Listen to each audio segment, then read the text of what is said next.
Officer Dave Hamilton patrolled the streets of Maplewood, his mind clouded with prejudices and stereotypes that had been ingrained in him over years of service. The quiet afternoon was suddenly interrupted when he spotted a young black teenager, Eric Thompson, casually tossing a candy wrapper on the ground. Dave's eyes narrowed, his jaw clenched, and he felt a familiar surge of righteous indignation course through him. Without hesitation, Dave pulled his patrol car to the curb and stepped out, his hand instinctively resting on his holster. He approached Eric with quick, purposeful strides, his face set in a stern expression. "Hey, you!" Dave called out, his voice sharp and authoritative. "What do you think you're doing?" Eric turned, startled by the sudden intrusion. He was a lanky teenager with kind eyes and an easy smile, but at that moment, confusion and worry etched across his face. "I'm sorry, officer," Eric stammered, his eyes darting between Dave's face and the discarded wrapper. "I was just throwing away my trash." Dave's nostrils flared as he closed the distance between them. "Throwing away your trash? On my streets? That's littering, son. It's against the law." His tone was aggressive, leaving no room for explanation or apology. Eric's confusion turned to fear as he realized the gravity of the situation. He raised his hands in a placating gesture, trying to de-escalate the confrontation. "I'm sorry, sir. I didn't mean any harm. I can pick it up right away." But Dave was not interested in Eric's explanations or offers to rectify the situation. In his mind, this was a clear case of disrespect for the law, and he was determined to make an example of the young man. "Turn around and put your hands behind your back," Dave ordered, reaching for his handcuffs. Eric's eyes widened in disbelief. "What? But sir, I didn't..." Before Eric could finish his sentence, Dave grabbed his arm roughly, spinning him around and pushing him against the patrol car. The sudden physical contact sent shockwaves of panic through Eric's body. He instinctively tried to pull away, his survival instincts kicking in. "Stop resisting," Dave shouted, his voice echoing down the street. He used his superior strength and training to overpower Eric, forcing the teenager's arms behind his back and snapping the handcuffs into place. The commotion attracted the attention of passers-by. A small crowd began to gather, their faces a mix of shock, anger, and concern. Some pulled out their phones, recording the incident as it unfolded. "What are you doing?" a woman called out from the sidewalk. "He's just a kid." "Mind your own business," Dave snapped back, his face flushed with exertion and anger. "This is police business." Eric, now secured in handcuffs, pleaded with the officer. "Please, sir, this is a mistake. I didn't do anything wrong. Can't we talk about this?" Dave ignored Eric's pleas, reciting the Miranda rights in a monotone voice as he roughly guided the teenager towards the back of the patrol car. The gathering crowd grew more vocal, their protests becoming a chorus of disapproval. "This isn't right. He's just a child. You can't do this." As Dave shoved Eric into the back seat of the patrol car, the air was thick with tension. The onlookers' phones continued to record, capturing every moment of the unjust arrest. Eric's face, visible through the car window, was a mask of fear and disbelief. Dave slammed the car door shut, turning to face the crowd with a stern expression. "Disperse immediately, or you'll all be charged with obstruction of justice," he threatened, his hand resting menacingly on his weapon. The crowd reluctantly began to thin, but not before several people promised to report the incident and contact Eric's family. As Dave climbed into the driver's seat, the first ripples of outrage were already spreading through the community, setting in motion a chain of events that would shake Maplewood to its core. Laura Thompson was in the middle of a council meeting when her phone buzzed insistently.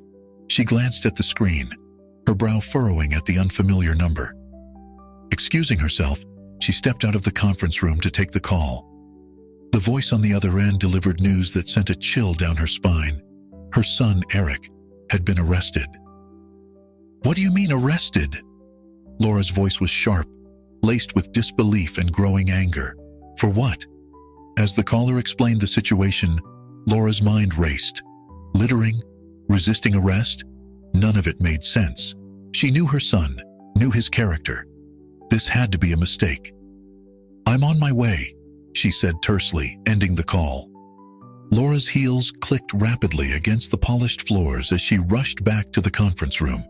She hastily gathered her things, offering a brief explanation to her colleagues. "Family emergency. I have to go." As she drove to the police station, Laura's emotions oscillated between worry for her son and fury at the situation. She was the mayor of Maplewood, for heaven's sake. How could this happen? The irony wasn't lost on her. A black woman in a position of power, yet her son was still subject to the very injustices she fought against daily. Pulling into the police station parking lot, Laura took a deep breath, steeling herself for what was to come. She was no longer just a worried mother. She was a force to be reckoned with, ready to demand answers and justice for her son. The moment Laura stepped into the precinct, she felt the weight of hostile stares. Officers who normally greeted her with respect now regarded her with thinly veiled contempt. She approached the front desk, her posture rigid, her voice steady, despite the turmoil within. "I'm here to see my son, Eric Thompson," she stated firmly. The desk sergeant barely looked up from his computer. "Visiting hours are over, ma'am. You'll have to come back tomorrow." Laura's patience, already stretched thin, snapped. "I'm not here as a visitor. I'm here as his mother and as the mayor of this city. I demand to see my son now." Her raised voice attracted attention. Several officers gathered, their expressions a mix of curiosity and disdain. Laura recognized one of them, Officer Dave Hamilton, the man who had arrested Eric. She fixed him with a steely glare. "Officer Hamilton," she called out, her voice carrying across the room. "I'd like to speak with you about the arrest of my son." Dave approached slowly, his face an impassive mask. "Mayor Thompson," he acknowledged stiffly, "your son was arrested for littering and resisting arrest. Standard procedure." Laura's eyes narrowed. Standard procedure? For a candy wrapper? "I find that hard to believe, Officer Hamilton." Dave's expression hardened. "Ma'am, I was simply doing my job. If you have a problem with that, you can file a formal complaint." The dismissive tone in his voice only fueled Laura's anger. She stepped closer, her voice low but intense. "Let me be clear, officer. This isn't over. I will see my son, and then we will have a very serious discussion about what constitutes doing your job in this city." The tension in the room was palpable. Other officers shifted uncomfortably, unsure how to handle the confrontation between the mayor and one of their own. Dave, however, remained unmoved. "Your son broke the law, Mayor Thompson," he said coldly. "Being your son doesn't exempt him from the consequences." Laura's fists clenched at her sides. She was acutely aware of the eyes on her, of the delicate balance between her roles as a mother and as a public figure. She took a deep breath, forcing her voice to remain calm. "I'm not asking for exemption, Officer Hamilton. I'm asking for fairness and reason. Now, I will see my son, immediately." The standoff lasted a few more tense seconds before another officer intervened, sensing the potential for escalation. "I'll take you to see Eric, Mayor Thompson," he offered, shooting a warning glance at Dave. As Laura followed the officer deeper into the station, her mind was already racing with plans. This incident had exposed the deep-rooted issues within the police force, issues she had suspected but never witnessed so blatantly. It was clear that change was needed, and Laura was determined to be the one to bring it about. She steeled herself as they approached the holding area. Whatever state she found Eric in, whatever had transpired here today, Laura knew one thing for certain. This was only the beginning of a much larger fight for justice in Maplewood. Maya Johnson's phone buzzed with a text message that made her heart skip a beat. It was from Eric's cousin. "Eric's been arrested. Candy wrapper. Resisting arrest. At the station now." "Maya, Eric's best friend since childhood, felt a surge of disbelief and anger. She knew Eric better than almost anyone. He wasn't the type to resist arrest or cause trouble. This had to be a mistake, or worse, deliberate discrimination. Without hesitation, Maya sprang into action. She was known in school for her activism and her ability to rally people for a cause. This time, it was personal. She opened her laptop and began crafting a message to share on social media. Urgent. Our friend Eric Thompson has been unjustly arrested. Racial profiling in Maplewood needs to stop. Peaceful protest at the police station tomorrow at 4 p.m. Spread the word. Justice for Eric. Maya's fingers flew across the keyboard as she shared the message across multiple platforms. She then started reaching out to key individuals in her network, fellow student activists, local community leaders, and even some sympathetic teachers. Within an hour, her phone was buzzing nonstop with notifications. The message was spreading like wildfire. People were sharing, commenting, and pledging to attend the protest. Maya felt a mix of hope and determination as she watched the community come together. She spent the rest of the evening coordinating with other organizers, creating protest signs, and outlining talking points for interviews with local media. Maya knew that to make an impact, they needed to be organized and articulate in their demands.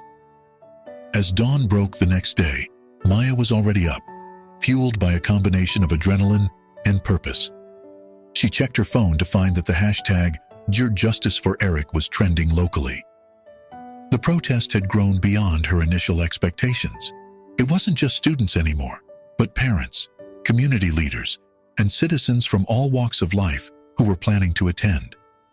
Maya arrived at school early to distribute flyers and rally more supporters. The halls were abuzz with discussion about Eric's arrest and the upcoming protest. Even those who usually stayed out of political issues were talking about attending.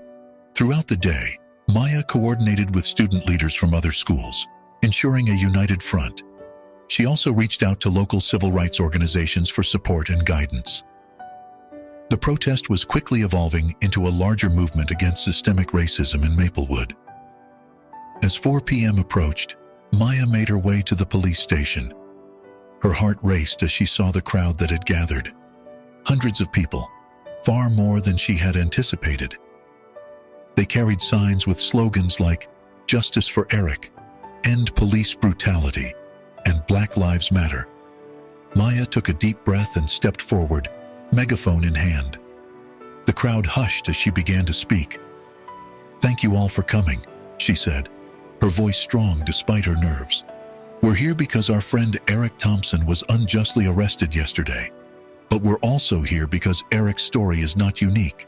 It's a symptom of a larger problem, the systemic racism that plagues our community and our country." As Maya spoke, she could see news cameras focusing on her.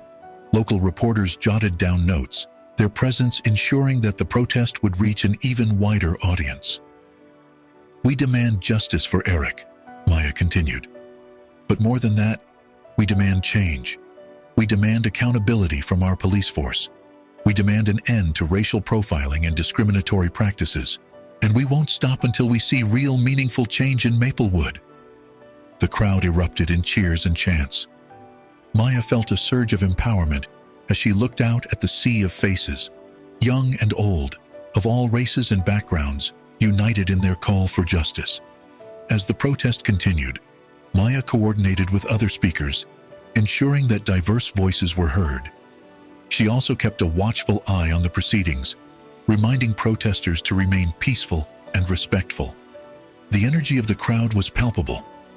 People shared stories of their own experiences with discrimination, transforming the protest into a powerful community gathering. Maya realized that they had tapped into something much bigger than Eric's arrest. They had awakened a collective desire for change in Maplewood. As the sun began to set, Maya wrapped up the protest with a call to action. "This is just the beginning," she declared. "We'll keep fighting, keep organizing, and keep demanding justice until Maplewood becomes a place where everyone is treated with dignity and respect, regardless of the color of their skin. The crowd dispersed slowly, energized and committed to the cause. Maya stayed behind, giving interviews to local media and already planning the next steps in their movement. She knew that sustaining this momentum would be crucial in achieving real change. As she finally headed home, exhausted but exhilarated, Maya checked her phone one last time. The hashtag #JustJustice4Eric had gone viral, with messages of support pouring in from across the country. Maya smiled, feeling a mix of pride and determination. The fight for justice in Maplewood was far from over, but they had taken a powerful first step. Councilwoman Janet Mills sat in her office, her eyes fixed on the television screen displaying coverage of the protest outside the police station. A small, satisfied smile played on her lips as she watched the chaos unfold. This was exactly the kind of opportunity she had been waiting for. Janet had always seen Mayor Laura Thompson as a thorn in her side. Laura's progressive policies and popularity with the younger demographic had been a constant source of frustration for Janet, who favored a more traditional, tough-on-crime approach to city governance. Now, with Laura's own son at the center of this controversy, Janet saw a golden opportunity to undermine her rival's leadership. She picked up her phone and dialed her PR team. "Get me a press conference now," she ordered. "It's time to address the city's concerns about public safety and leadership." Within an hour, Janet stood before a hastily assembled group of reporters in front of City Hall. Her expression was one of grave concern as she began to speak. "Citizens of Maplewood," Janet began, her voice steady and authoritative.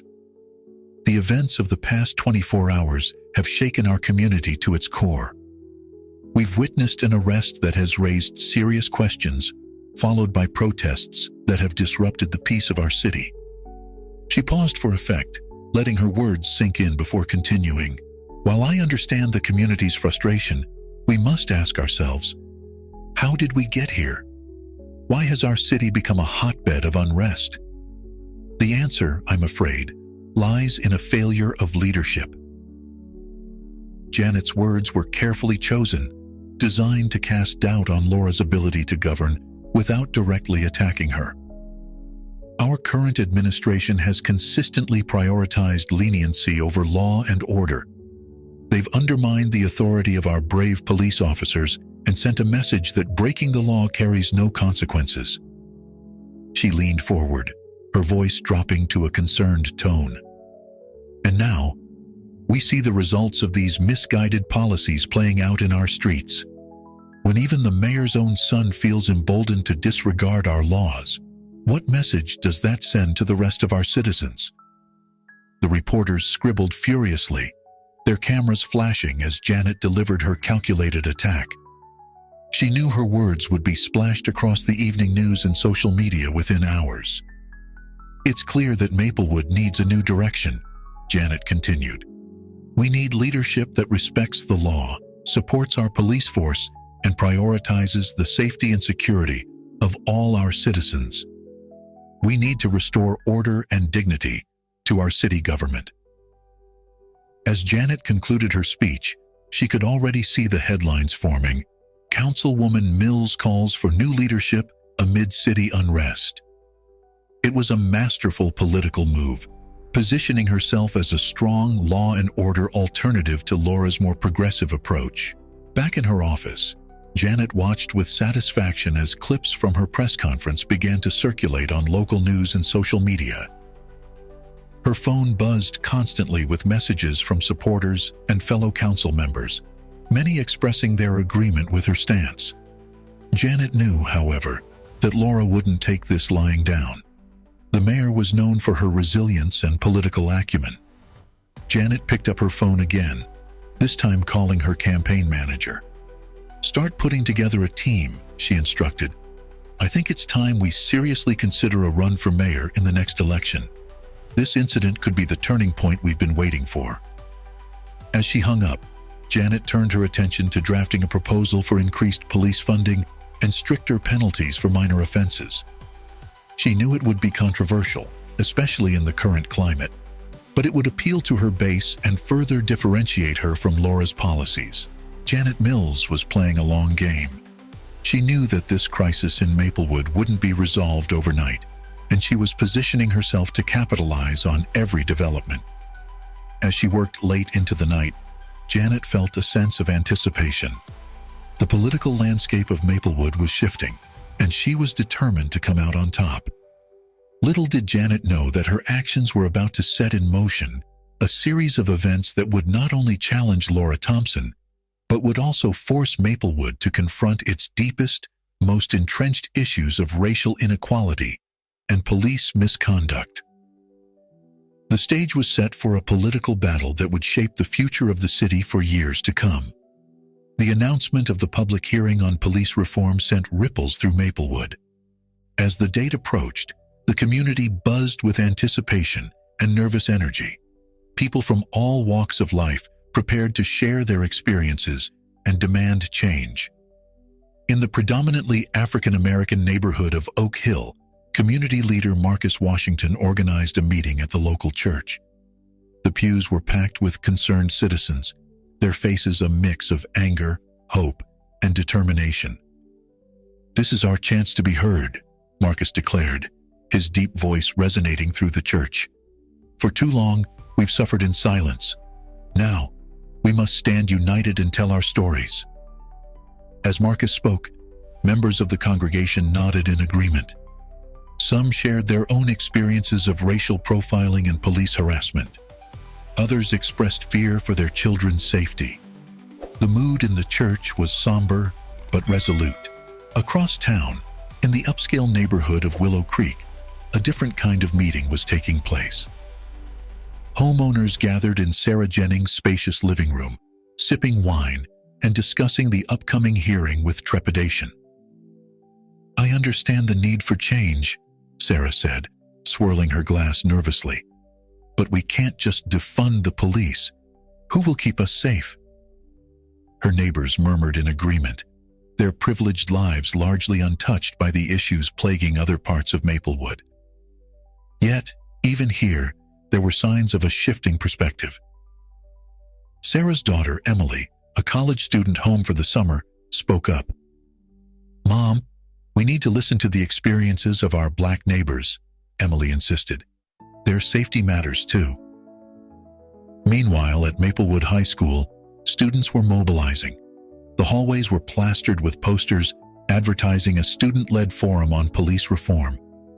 In the cafeteria, teenagers huddled in groups, discussing what they would say at the hearing. Jamal, a senior and president of the Black Student Union, stood on a table, addressing his peers. "This isn't just about Eric," he shouted over the din. "It's about all of us.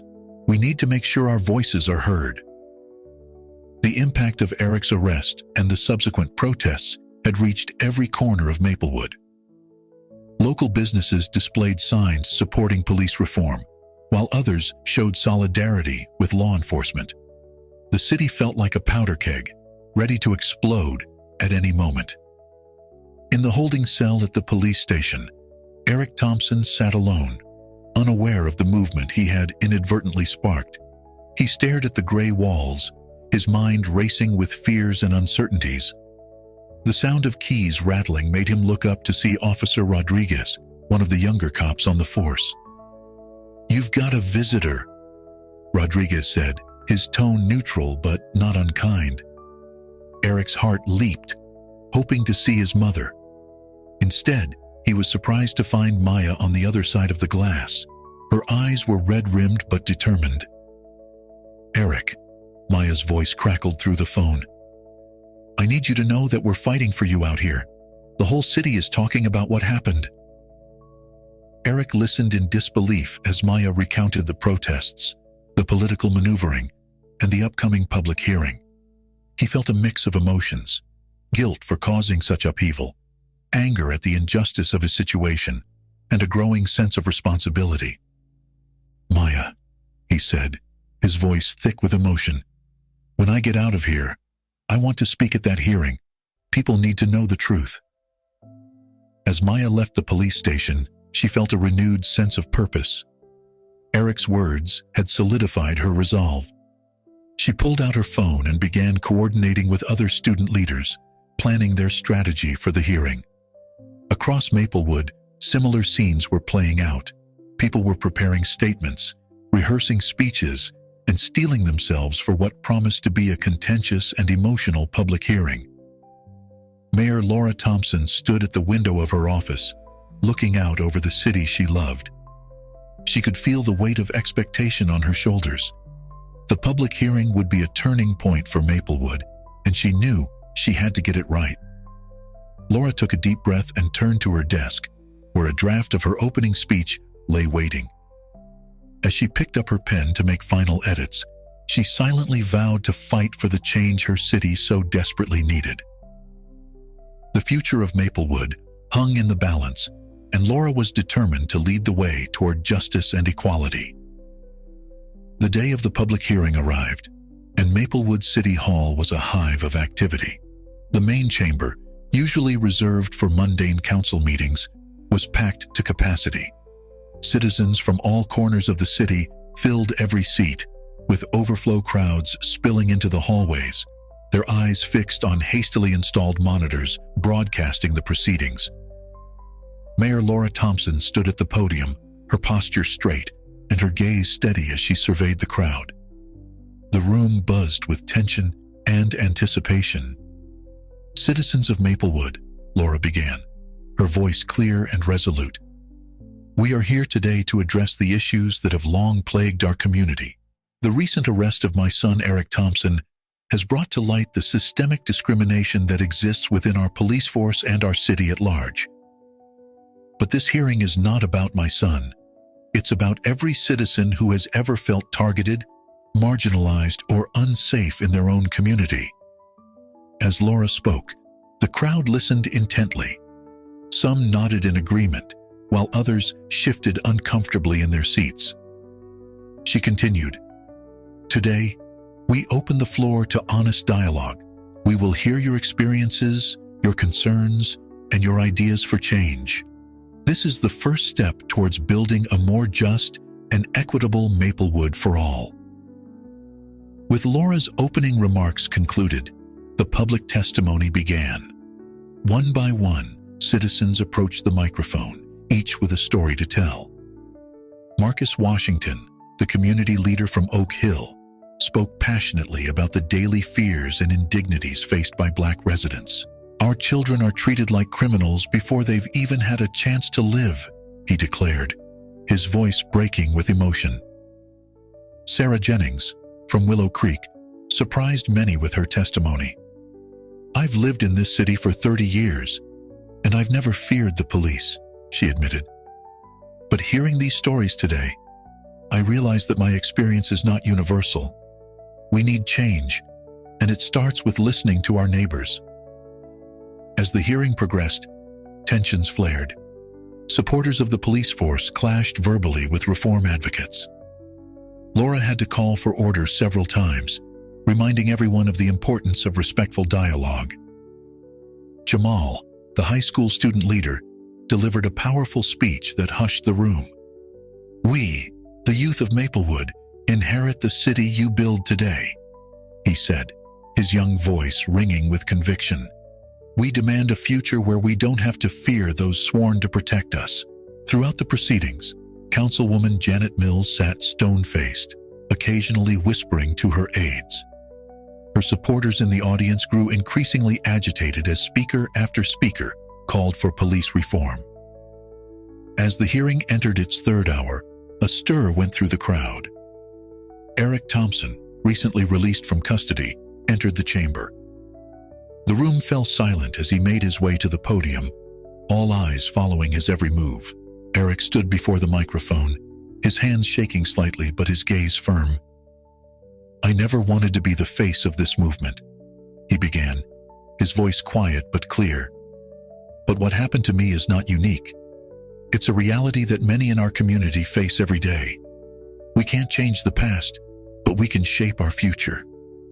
I'm here to ask all of us, citizens, police, and leaders alike, to come together and build a Maplewood where everyone feels safe and respected." As Eric spoke, Laura watched from her seat on the dais, her eyes glistening with a mixture of pride and determination. She knew that her son's words would resonate far beyond the walls of City Hall. The hearing continued late into the night, with dozens more citizens sharing their stories and proposals. As the last speaker finished, Laura returned to the podium to close the session. What we've heard today is painful, challenging, and absolutely necessary, she said. This hearing is not the end, but the beginning. We will take your testimonies, your ideas, and your demands, and use them to craft comprehensive reforms. Change won't happen overnight, but it will happen. Together, we will build a more just Maplewood.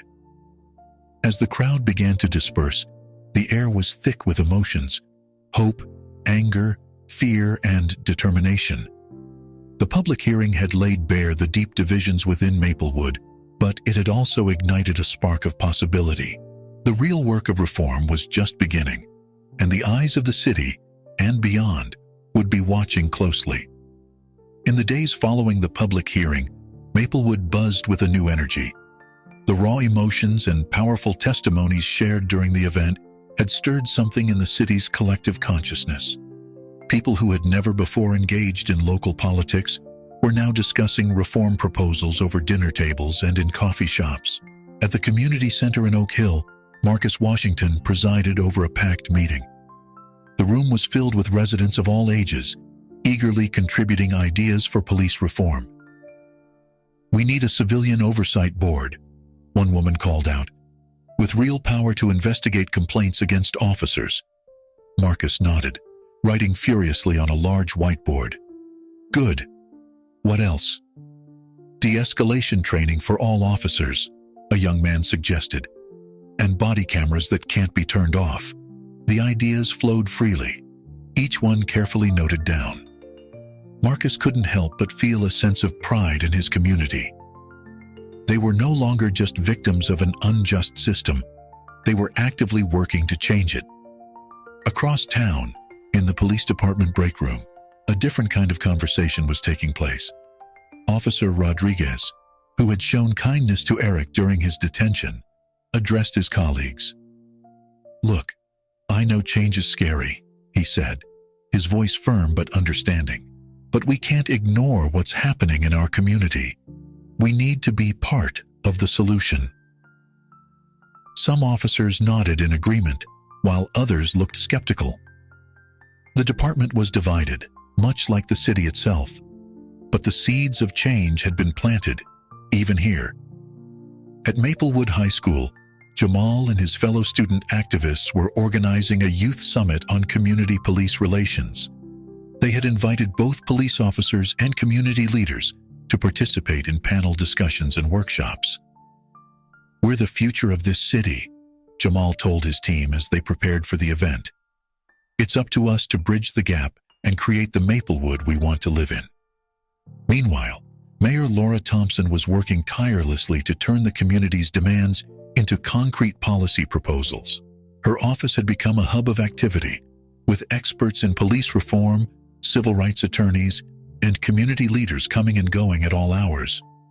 Laura sat at her desk, reviewing a draft of the reform package. It included proposals for increased training in de-escalation techniques, a new system for handling complaints against officers, and community policing initiatives. She knew it wouldn't be easy to implement, but she was determined to see it through.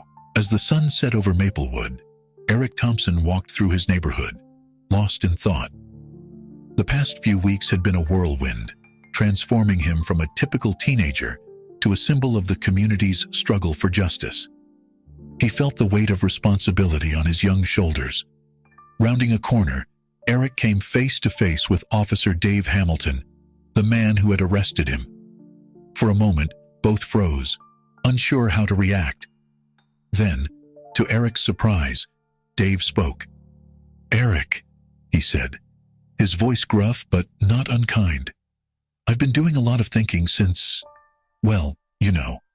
I can't change what happened, but I want you to know I'm taking those de-escalation classes the department's offering. I'm trying to do better." Eric nodded, a mix of emotions washing over him. That's good to hear, Officer Hamilton. We all need to do better." As they parted ways, Eric felt a glimmer of hope. If someone like Officer Hamilton could change, maybe there was hope for Maplewood, after all. The next day, Mayor Thompson called a press conference to announce the city's comprehensive police reform package. As she stood before the cameras, Laura felt the eyes of the entire city upon her. "Today, we take the first step towards a new Maplewood," she declared. "These reforms are not perfect, and they alone will not solve all our problems, but they represent our commitment to justice, equality, and a better future for all our citizens." As Laura outlined the key points of the reform package, the crowd gathered outside City Hall erupted in cheers. It was a moment of triumph, the culmination of weeks of struggle and collaboration.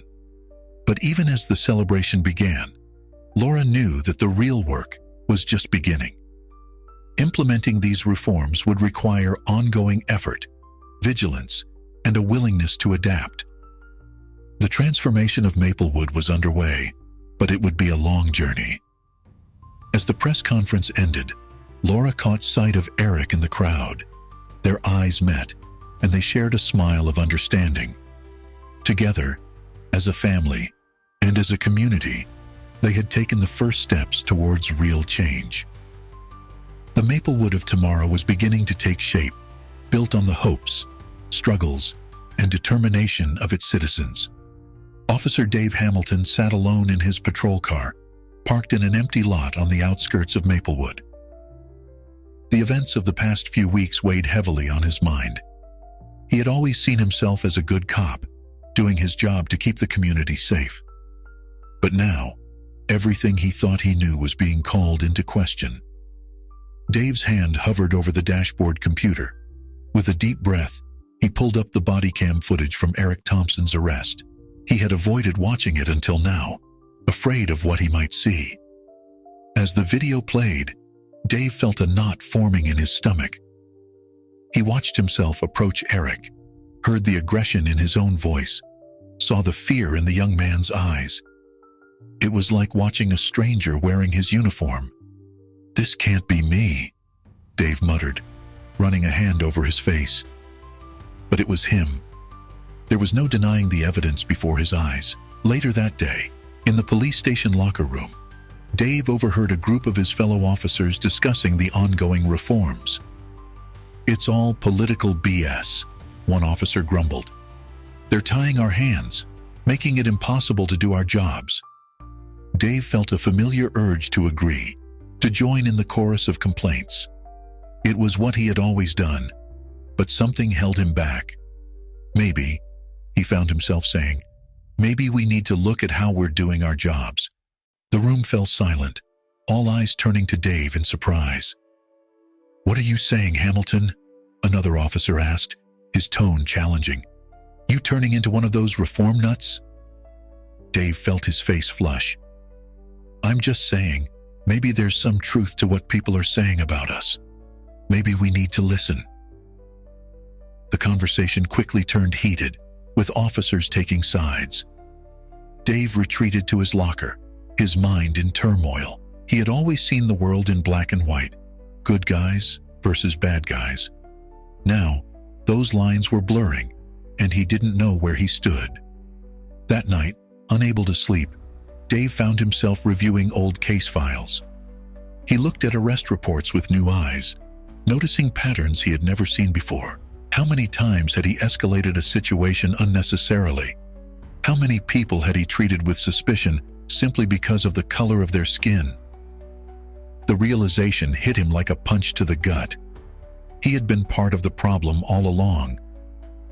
The next morning, Dave arrived at the station early for his shift. As he passed the briefing room, he noticed a flyer for a community dialogue session, part of the new reform initiatives. Without allowing himself to overthink it, he scribbled his name on the sign-up sheet. Throughout his patrol that day, Dave made a conscious effort to approach each interaction differently. He listened more, spoke softer, and tried to see the humanity in each person he encountered.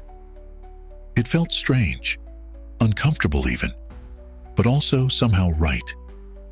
As his shift was ending, Dave received a call about a disturbance at a local park. Arriving on the scene, he found a group of teenagers, including a young black man who bore a striking resemblance to Eric Thompson.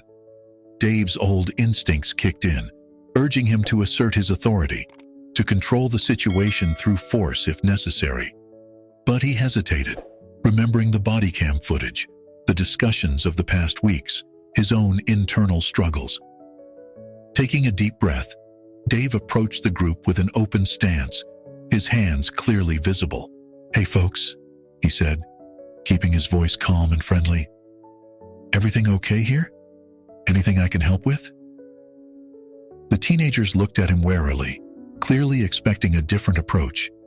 But as Dave continued to speak with them, explaining that he was just checking to make sure everyone was safe, he saw their tension begin to ease. As he walked back to his patrol car after resolving the situation peacefully, Dave felt a glimmer of something he hadn't experienced in a long time.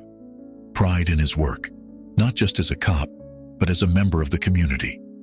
Dave knew he had a long way to go. Years of ingrained habits and biases couldn't be overcome overnight. But for the first time, he was beginning to see a path forward, a way to be the kind of officer Maplewood truly needed. As he drove home, Dave made a decision. Tomorrow, he would sign up for every reform-oriented training the department offered. It wouldn't be easy, and he knew he would face resistance from some of his colleagues. But Dave was ready to do the hard work of changing, not just for himself, but for the community he had sworn to protect and serve. The tension in Maplewood had been building for weeks, and it was about to reach its breaking point. A new protest had been scheduled, larger than any before, and the entire city was on edge. Mayor Laura Thompson sat in her office, surrounded by her advisors, the chief of police, and community leaders. "We need to ensure this remains peaceful," Laura stressed, her voice firm. "But we also need to show that we're listening. I want a minimal police presence, and I want them in regular uniforms, not riot gear." The police chief shifted uncomfortably. "Mayor, with all due respect, we need to be prepared for any eventuality." Before Laura could respond, there was a knock at the door. To everyone's surprise, Officer Dave Hamilton entered, looking nervous but determined. "Mayor Thompson, I'd like to volunteer to be on the front lines of the protest," Dave said, his voice steady, despite the surprised looks he was receiving. "I think it's important to show that some of us are willing to listen and change." Laura studied Dave for a moment, then nodded. "Thank you, Officer Hamilton. I think that's an excellent idea." As the meeting concluded, Laura felt a mix of hope and apprehension. The next few hours would be crucial for Maplewood's future. At the appointed time, thousands of protesters gathered in front of City Hall. Eric Thompson and Maya stood at the front of the crowd, leading chants for justice and reform. The atmosphere was charged with emotion, but so far, things remained peaceful. Across the square, Dave Hamilton stood with a small group of officers, watching the crowd grow. He could feel the hostility directed at them, the years of mistrust and fear manifesting in angry glares and pointed fingers. Suddenly, a commotion erupted near the back of the crowd. Someone had thrown a bottle, and it had hit an officer. The situation escalated quickly, with more objects being thrown and officers moving to respond. Dave watched in horror as his colleagues began to don riot gear and form a line.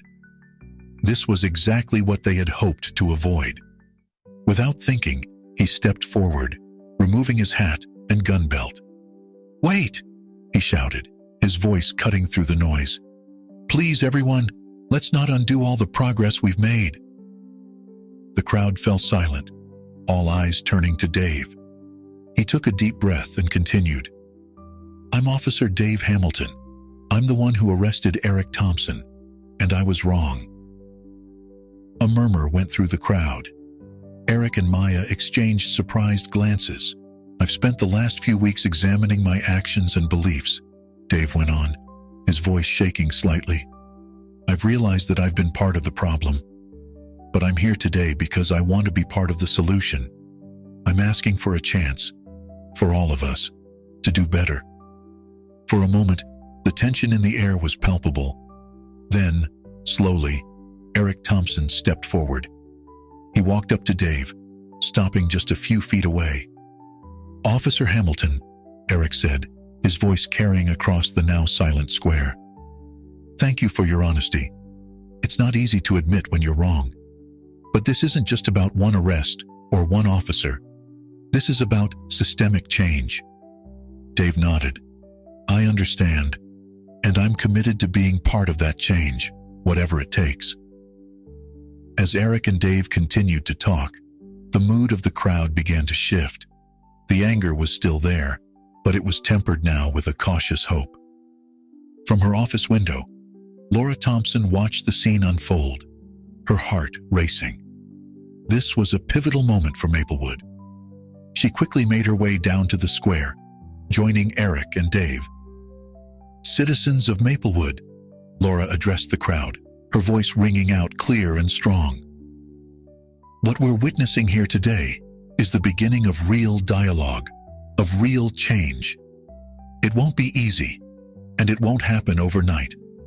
But if we can come together like this, listen to each other, and commit to doing better, then there's hope for a brighter future for all of us." As Laura spoke, she could see the impact of her words. The protesters began to lower their signs. The police officers relaxed their stance. For the first time in weeks, there was a sense of unity in the air. The climax of the conflict had come, not in violence or further division, but in a moment of understanding and shared commitment to change. As the sun began to set over Maplewood, casting a warm glow over the gathered crowd, there was a feeling that perhaps, just perhaps, they had turned a corner towards a better tomorrow. The atmosphere in the city council chamber was tense as Mayor Laura Thompson prepared to present the comprehensive police reform proposals. The room was packed with citizens, journalists, and officials, all eager to hear the details of the plan that could reshape Maplewood's future. Laura stood at the podium, her posture confident despite the weight of the moment. "Ladies and gentlemen, today we take a significant step towards creating a more just and equitable Maplewood," she began, her voice steady and clear. As Laura delved into the specifics of the reform package, detailing new training protocols, community oversight measures, and accountability structures, she could see both approval and skepticism on the faces before her. But it was the barely concealed anger on Councilwoman Janet Mills's face that caught her attention. Halfway through the presentation, Janet abruptly stood up. "Madam Mayor," she interrupted, her voice dripping with false politeness. "Before we go any further, I think there's something the council and the public need to know." Laura paused, a sense of unease growing in the pit of her stomach. "Councilwoman Mills, we agreed to hold questions until after the presentation." Janet smiled, a predatory glint in her eye. "Oh, this isn't a question, Laura. This is about integrity, about whether the person proposing these sweeping changes is fit to lead our city." A murmur ran through the crowd as Janet pulled out a folder. "I have here," she announced, her voice rising, "evidence that Mayor Thompson's son, Eric, has a history of juvenile offenses that were quietly swept under the rug. Offenses that, if made public, would have disqualified Laura from running for office." The room erupted in chaos. Journalists began shouting questions, citizens turned to each other in shock, and council members demanded explanations. Laura stood frozen at the podium, her mind reeling. Eric, who had been sitting in the back of the room, felt the blood drain from his face. The minor mistakes of his past, a shoplifting incident when he was 14, a fight at school that had been resolved through mediation, were being twisted into something sinister. Laura finally found her voice. "These allegations are a gross misrepresentation of..." But Janet wasn't finished. "Furthermore," she pressed on, her voice cutting through the din, "I have reason to believe that the recent incident involving Eric was not as innocent as it was made out to be. Sources suggest that he was involved in more serious activities that night, activities that were covered up to protect the mayor's reputation. The accusations hung in the air, poisonous and potent. Laura could see the doubt creeping into the eyes of even her staunchest supporters. Everything they had worked for over the past weeks seemed to be crumbling around her. In that moment of crisis, an unexpected voice rang out. "That's enough." It was Officer Dave Hamilton standing up from his seat. "What you're doing is wrong, Councilwoman. You're manipulating half-truths and twisting them into lies." Dave moved to the front of the room, facing the crowd. "I was there the night Eric was arrested. I made mistakes in how I handled the situation, but Eric did nothing wrong. And I've seen firsthand how committed both Eric and Mayor Thompson are to making real, positive changes in our community." His words seemed to break the spell Janet had cast. People began to murmur, this time in support of Laura and Eric. But the damage had been done. The seeds of doubt had been planted. Laura, recovering her composure, addressed the room. "These accusations are a desperate attempt to derail the important work we're trying to do here. I won't dignify them with a response. Instead, I suggest we focus on the reforms at hand. Reforms that our city desperately needs." As Laura continued with her presentation, her voice now tinged with a steely determination, she could see the battle lines being drawn. Janet Mills had shown her hand, revealing the lengths she would go to in her quest for power. The road ahead would be harder than ever, but Laura was prepared to fight. In the back of the room, Eric sat with his head in his hands, the weight of his past and the city's future heavy on his young shoulders. He knew that the coming days would test him, his mother, and the entire community of Maplewood. But as he looked up and saw the determined set of his mother's jaw, the supportive nod from Officer Hamilton, and the encouraging smiles from Maya and his friends, he felt a surge of resolve. The twist had been revealed. The attempt at revenge laid bare. But in facing this challenge, Maplewood had the opportunity to prove its commitment to truth, justice, and real change. The true test of their community was just beginning.